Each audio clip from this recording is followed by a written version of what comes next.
지난 한 주간 동안도 이 코로나 때문에 여러분 삶과 신앙이 매우 힘드셨겠지만 그래도 설날 맞아서 가족들과 함께 행복한 시간 보내신 여러분들 주님의 이름으로 다시 한번 축복합니다. Only Jesus, 오직 예수, 그분께서 금년 2021년 금년에도 여러분들 가정 또 자녀, 여러분들 기업, 여러분들 각자의 꿈을 아름답고 복되게 이루어 주실 것을 믿습니다. 예수님께서 십자가에 달려 죽으시고 부활하신 후에 제자들이 그 부활의 주님을 만났지만 자기들이 무엇을 해야 할지를 몰랐습니다. 그리고는 예수님을 만나기 그 이전의 과거의 모습으로 돌아가고 말았죠. 예수님이 베드로에게 사람을 낚는 어부가 되라 말씀했는데 베드로는 고기를 잡는 어부로 뒤돌아가고 만 겁니다. 목적을 잃어버린 제자들, 사명을 잃어버린 이 제자들이 예수님께서 십자가에서 죽으시자 크게 실망하고 디베랴 호숫가로 내려가서 과거의 삶으로 돌아가고 만 겁니다. 디베랴 호수는 갈릴리 호수라고도 부르죠. 바다라고도 부르기도 합니다. 제자들은 이 호수에서 밤을 새워 그물을 던졌지만 한 마리도 잡지를 못합니다. 제자들이 실망이 매우 컸죠. 고기라도 많이 잡혔더라면 그 상실에 빠진 마음에 큰 위로가 됐을 텐데 그러하지를 못한 겁니다.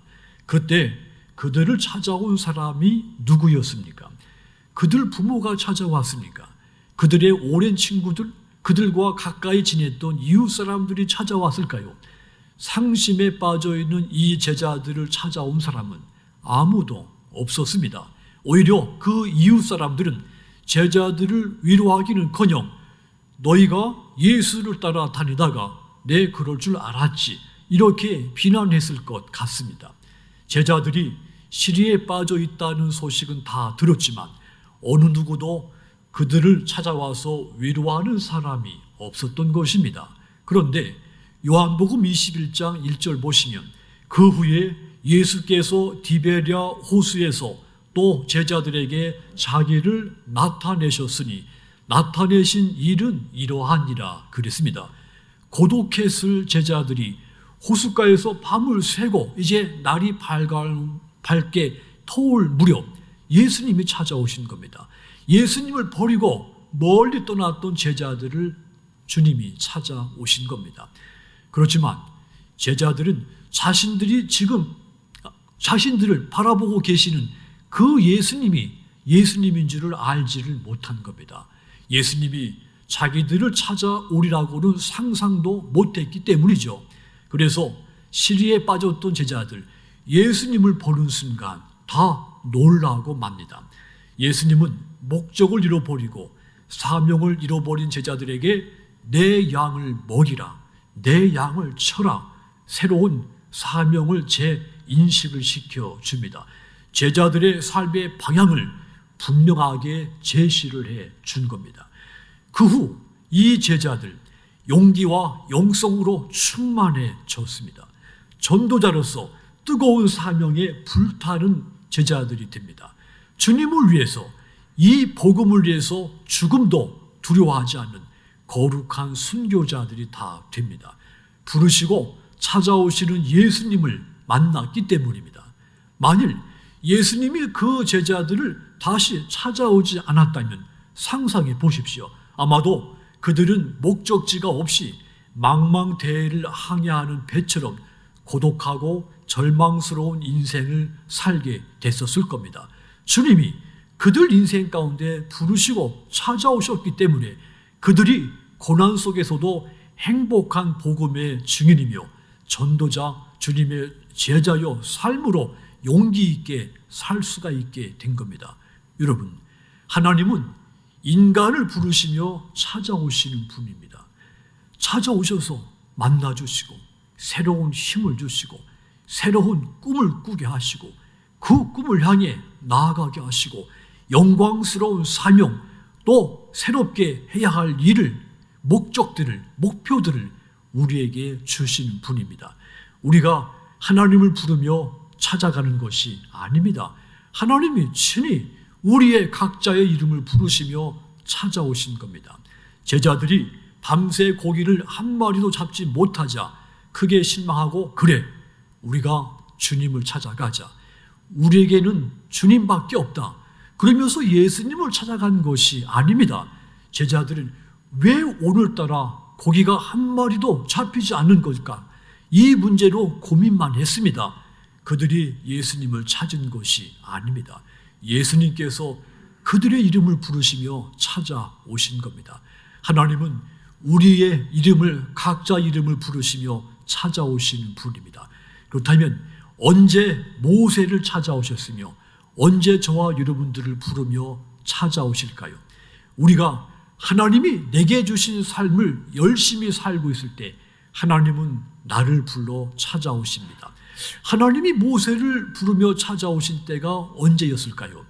장인 이드로의 집에서 열심히 양을 치고 있었을 때였습니다. 모세는 매일같이 양떼를 호렙산으로 몰고 갔습니다. 이리저리 흩어지는 그 양떼들을 한 대로 모으며 잠시도 쉴 틈이 없이 그 일에 열심을 하고 있었습니다. 고대 세계에서 목자의 생활이라고 하는 것, 바쁘고 고된 생활입니다. 야곱은 이 목자의 생활이 얼마나 바쁘고 고된지 창세기 31장 40절에서 이렇게 고백을 했죠. 내가 이와 같이 낮에는 더위와 밤에는 추위를 무릅쓰고 눈 붙일 겨를도 없이 지냈나이다. 양을 치는 일, 눈 붙일 겨를도 없이 바쁜 일이라고 고백을 한 겁니다. 모세가 양을 치느라고 눈코 뜰 새 없이 바쁘게 일을 하고 있을 때, 열심히 그가 살고 있을 때 하나님이 모세를 찾아오신 겁니다. 하나님은 모세가 한가하고 놀고 있을 때 찾아온 것이 아닙니다. 여러분, 그렇습니다. 하나님은 우리가 하나님이 나에게 주신 삶을 최선을 다해서 열심히 살고 있을 때 찾아오시는 겁니다. 우리가 한가하게 논일고 있을 때 찾아오시지 않습니다.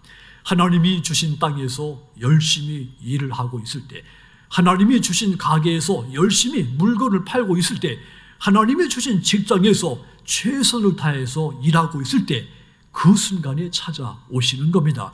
교회에서 무엇인가 내가 땀을 흘리고 시간을 헌신하며 열심히 봉사하고 있을 때 하나님은 그 순간에 나를, 내 이름을 부르며 찾아오시는 겁니다. 하나님은 지금까지 열심히 일하는 사람들을 찾아오셔서 새로운 사명, 새롭게 해야 할 목표들을 주신 겁니다. 하지만 마귀는 언제 찾아올까요? 마귀는 우리가 한가할 때 찾아옵니다. 한가하게 노는 사람들을 찾아와서 그들에게 이렇게 속삭이죠. 당신이 좋아할 일이 있는데, 당신에게 재미있을 일이 있는데, 당신이 푹 빠지게 될, 끝내주는 일이 있는데 함께 갑시다. 그리하여 방탕과 타락의 길로 빠지게 만듭니다. 도박에 빠지게 해서 가정을 파탄시키죠. 약물에 중독되게 해서 인생을 망치게 만듭니다. 투기에 빠지게 해서 온 집안을 망가뜨리게 만듭니다. 그래서 우리가 하나님이 내게 준 삶을 열심히 사는 것은 너무도 소중한 겁니다. 다윗은 참으로 위대한 믿음의 영웅이었죠. 그런데 어느 날 마귀가 다윗에게 찾아왔습니다. 언제 찾아왔겠습니까?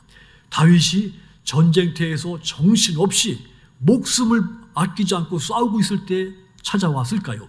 아니면 다윗이 이스라엘을 다스리느라고 눈코 뜰 새 없이 바쁠 때, 열심히 정치하고 있을 때 찾아왔습니까?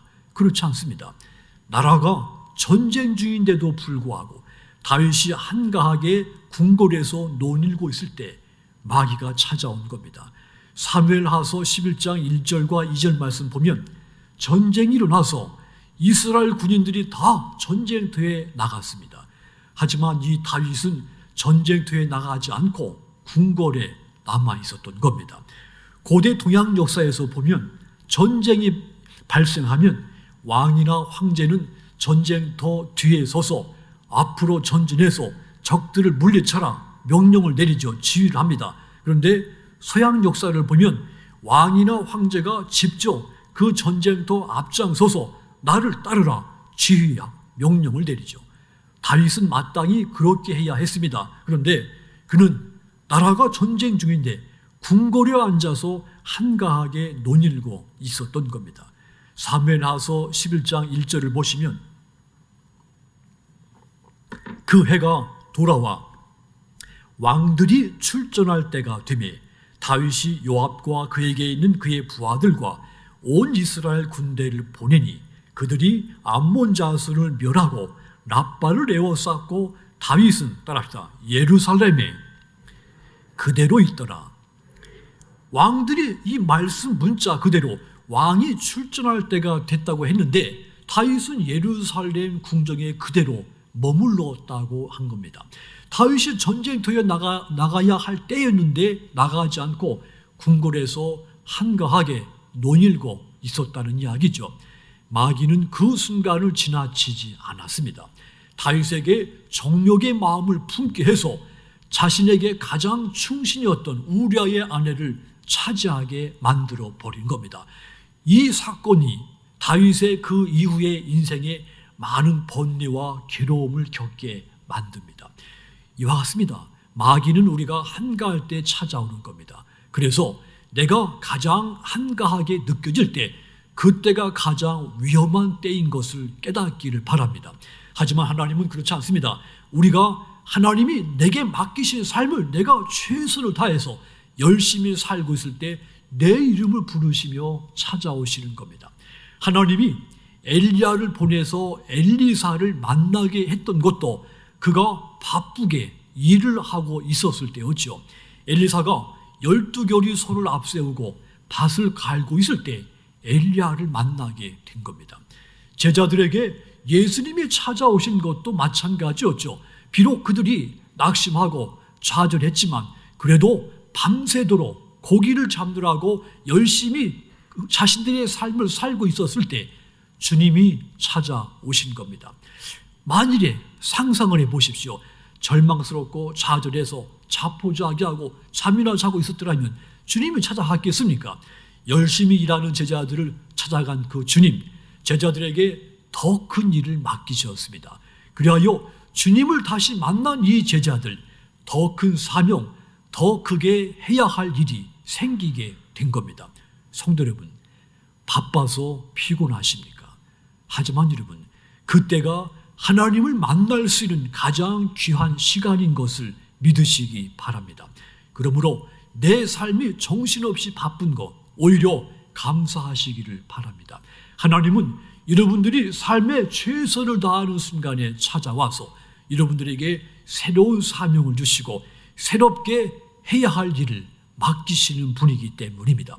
그러므로 열심히 일하는 여러분 삶 속에 찾아오셔서 새로운 사명, 새로운 삶의 목표들을 주시는 그 거룩하신 하나님을 만나게 되시기를 주님의 이름으로 축원합니다. 또한 하나님은 언제 우리를 부르시며 찾아올까요? 내가 처한 상황이 가장 어두울 때, 가장 나쁠 때 그때 찾아오십니다. 하나님이 모세를 찾아오셨을 때, 그러니까 이스라엘 백성들을 찾아오셨을 때 그들이 처한 환경은 어떠했습니까? 가장 절망스러울 때, 가장 나빴을 때였습니다. 요셉을 알지 못하는 사람이 이집트의 애굽의 새로운 왕이 됐습니다. 이집트의 그 새 왕은 이스라엘 백성들이 강성해지는 것을 불안하게 생각을 했죠. 이스라엘 백성들 숫자가 자기들 백성들 수보다 더 많아지면 통제하기 힘들 것이기 때문이죠. 뿐만 아니라 전쟁이라도 발발하면 이 이스라엘 백성들이 적군들과 연합해서 내부에서 자기들을 공격할 수 있다고 생각을 했기 때문이죠. 그래서 이 새 왕은 이스라엘 백성들 위해 감독을 세워 이전보다 더 무거운 짐을 지워 괴롭히기 시작을 했죠. 그래야 이 이스라엘 백성들이 몸과 마음이 허약해져서 자식을 낳지 못할 것이며, 그러면 이 백성들이 무기력감에 빠지게 되고, 그러면 다스리기가 통치하기가 훨 쉬울 것이라고 생각을 한 겁니다. 하지만 이스라엘 백성들은 탄압을 받으면 받을수록 오히려 더 번성을 했습니다. 그러자 이집트 애굽의 백성들이 이 이스라엘 백성들로 인해서 더 근심이 커지게 됐다고 했죠. 출애굽기 1장 12절 보시면 그러나 학대를 받을수록 더욱 번성하여 퍼져나가니 애굽 사람이 이스라엘 자손으로 말미암아 근심하여 그랬습니다. 저들은 도대체 어떤 사람들이냐? 최악의 견딜 수 없는 중노동에 시달리면서도 아이들을 수도 없이 낳다니 저러다가 저들이 정말 우리를 차지하지 않을까? 이런 두려움이 애굽의 백성들 속에 널리 퍼지게 됐다는 이야기죠. 그래서 이 이집트의 새로운 왕은 더 이 이스라엘 백성들을 엄하게 다스리고 더 중한 구역을 맡겨서 그들 생활을 견디지 못하도록 괴롭힌 겁니다. 그것도 뜻대로 되지 않자 나중에는 이스라엘 백성들 중에 남자아이가 태어나면 나일강에 버리도록 명령하기까지 했습니다. 탄압이 이렇듯 극단에 이르자 이스라엘 백성들 절망에 빠집니다. 희망을 잃기 시작을 했죠. 자기 자식들이 죽어가는 것을 보고 그들은 혼이 넋이 나가기 시작했습니다. 이것은 곧 희망이 죽는 것이기 때문이죠. 이스라엘 백성들이 희망을 상실하고 공허한 하늘만 바라보고 체념하고 있었던 겁니다. 이스라엘 백성들은 이제 모든 것이 끝났다 생각을 했습니다. 이젠 우리는 영영이 애굽의 식민지 지배를 받다가 결국은 죽게 되는구나 절망했습니다. 이것은 곧 한마디로 이 시기야말로 이스라엘 역사에서 가장 어두운 암울한 나쁜 상황이었다 이야기입니다. 하지만 여러분, 하나님은 그 시기에 이스라엘 백성들을 해방시키기 시작을 한 겁니다. 백성들이 다 끝이라고 여겨 절망했을 그때 모세를 보내서 이스라엘 백성들을 해방하기 시작한 겁니다. 그러니까 하나님은 이스라엘 백성들의 상황이 가장 암울하고 어두웠을 때, 가장 나빴을 때 그들의 이름을 부르며 찾아오신 겁니다. 여러분, 주님은 우리가 죄악으로 고통스러워할 때, 너무도 절망스러워 기로하고 울부짖을 때 우리를 찾아오셨습니다. 나를 찾아오셔서 내 대신 비방을 당하시고 내 대신 채찍을 맞으시고 내 대신 죽임을 당하실 겁니다. 그리하여 주님의 그 십자가로 우리의 죄악이 사하여졌고 평안을 누리게 된 겁니다. 이것이 나를 찾으시는 주님의 사랑, 하나님의 사랑인 겁니다. 그렇습니다. 하나님은 우리의 상황이 가장 나쁘다고 생각할 때 찾아오시는 분입니다. 이스라엘 백성들이 최악의 상황에 처했을 때 모세를 준비하셨던 것 같이 하나님은 가장 힘든 지금 이 순간 여러분들을 위해서 치유와 회복을 준비하고 계신 줄 믿으시기 바랍니다. 그러므로 여러분들이 지금 가장 어려운 처지에 빠졌다고 해도, 가장 힘든 상황에 내가 처하게 됐다 해도 상심할 필요가 없는 겁니다. 이때가 곧 하나님을 만날 수 있는, 하나님이 나를 찾아오시는 시간이기 때문입니다. 여러분들을 찾아오셔서 회복시키시고 더 이전보다 풍성한 삶으로 인도하시는 그 큰 하나님의 은혜를 받게 되기를 주님의 이름으로 축원합니다. 또한 하나님은 언제 우리를 찾아오실까요? 언제 모세를 찾아왔습니까? 과거에 쌓아놓았던 모든 능력, 실력, 쓸모가 없게 됐다고 생각될 때, 포기했을 때, 그때 하나님은 찾아오십니다. 왜냐하면 인간은 자신이 쓸모가 없다고 느껴졌을 때 하나님을 간절히 의지하기 때문이죠. 모세가 과거에 쌓아놓았던 실력들, 그 능력들 모두가 쓸모없게 되었을 때 하나님이 모세를 찾아오신 겁니다. 본래 이 모세는 이집트 바로 왕의 딸 공주의 아들이 돼서 성장을 한 겁니다. 궁궐에서 40년을 성장했죠. 더욱 기적 같은 일, 그 상황 속에서 이 모세는 요게벳의 젖을 먹고 자라게 된 거죠. 모세 어머니 아들에게 젖을 먹이면서 그 어린 핏덩이 같은 아이에게 민족의식을 심어 줬습니다. 지금 우리는 이집트의 애굽의 식민지배를 받고 있다. 너는 우리의 아픔과 고통을 알아야 된다. 너는 우리 민족의 미래를 위해서 반드시 뭔가를 해야 한다. 이런 의식을 끊임없이 심어준 거죠. 그래서 모세는 어렸을 때부터 강한 민족주의자로 성장을 한 겁니다. 그래서 이 모세, 자기 나라를 구하기 위해서 열심히 학문을 익히고 무예를 닦았습니다. 사도행전 7장 22절 보시면 모세가 애굽 사람의 모든 지혜를 배워 그의 말과 하는 일들이 능하더라. 이 말씀같이 열심히 갈고 닦은 겁니다.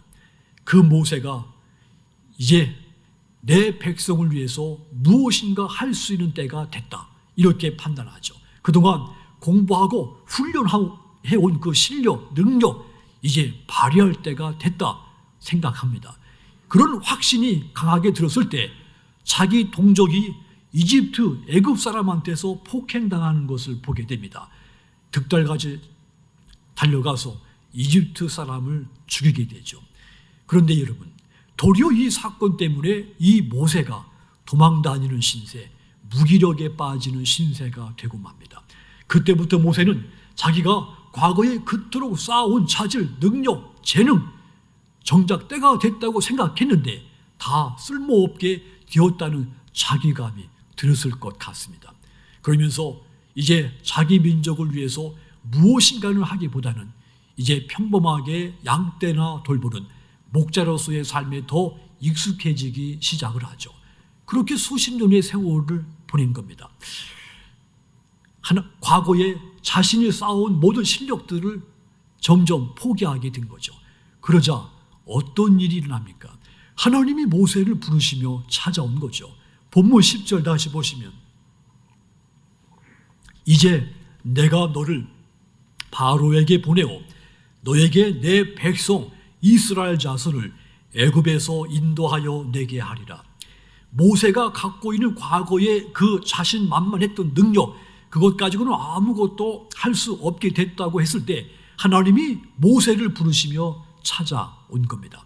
모세는 하나님이 자기를 부르자 11절 다시 보시면 모세가 하나님께 이르되 내가 누구이기에 바로에게 가며 이스라엘 자손을 애굽에서 인도하여 내리이까 그렇게 말을 했습니다. 이 말을 보면 모세가 지금까지 자신만만하게 갖고 있었던 그 모든 자신감들 내려놓았다는 것을 알 수가 있습니다. 과거 같았으면 나는 준비됐습니다. 바로에게 가서 내 백성을 애굽에서 인도해 내겠습니다. 그렇게 말했을 겁니다. 그런데 말이 바뀌었습니다. 제가 무엇인데 감히 파라오한테 가서 이스라엘 백성을 그 이집트에서 건져낼 수 있겠습니까? 과거에 충만했던 자신감들을 다 내려놓았다는 이야기죠. 그때서 하나님은 모세를 세워서 이스라엘 백성들을 이집트에서 해방시키기 시작한 겁니다. 하나님은 자기를 온전히 낮춰서 나는 어리석고 작은 자입니다. 이렇게 고백하는 사람을 찾아와서 하나님의 일을 그에게 맡겨 행하게 하십니다. 왜냐하면 낮아진 사람만이 오직 하나님을 의지하고 오직 하나님만을 자랑하기 때문입니다.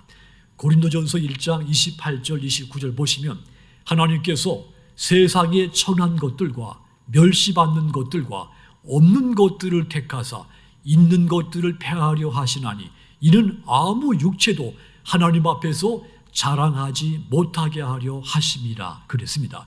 하나님은 오직 하나님만 자랑하게 하려고 쓸모가 없다고 좌절하는 우리를 찾아오신 겁니다.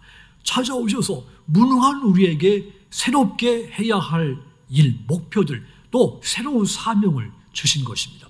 그러므로 여러분들이 과거에 힘들고 어렵게 쌓아놓은 그 실력들, 능력들, 그 경력들 어느 순간 무용지물이 됐다고 해서 우울한 생각에 젖어 있어서는 안 됩니다. 상실감에 빠질 필요가 없습니다. 절대로 그래서는 안 됩니다. 이것은 불신앙입니다. 그 순간 하나님이 나를 찾아오실 순간이기 때문입니다. 하나님은 우리가 과거에 의지했던 것에 매달려 있는 것을 원치 않습니다. 지금 당장 하나님의 방법, 하나님의 능력에 매달리는 것을 원하십니다. 그러므로 여러분들의 능력이 아무데도 쓸모없이 된 것, 오히려 축복의 기회로 여기시고 감사하시기를 바랍니다. 그리하여 하나님이 여러분들을 회복시키고 더 풍성한 삶으로 인도하시는 이 놀라운 은혜를 받게 되기를 주님의 이름으로 축원합니다. 사랑하는 성도 여러분, 하나님은 나를 부르시며 찾아오시는 분이라고 했습니다. 저는 어렸을 때 내가 하나님을 간절히 찾아서 하나님을 믿게 됐다고 생각했습니다. 하지만 하나님께서 내 이름을 부르시며 찾아오셔서 내가 마침내 예수 믿고 하나님을 섬기게 됐다는 것을 늦게서 깨달았습니다. 하나님은 나를 부르시고 찾아오시는 분입니다.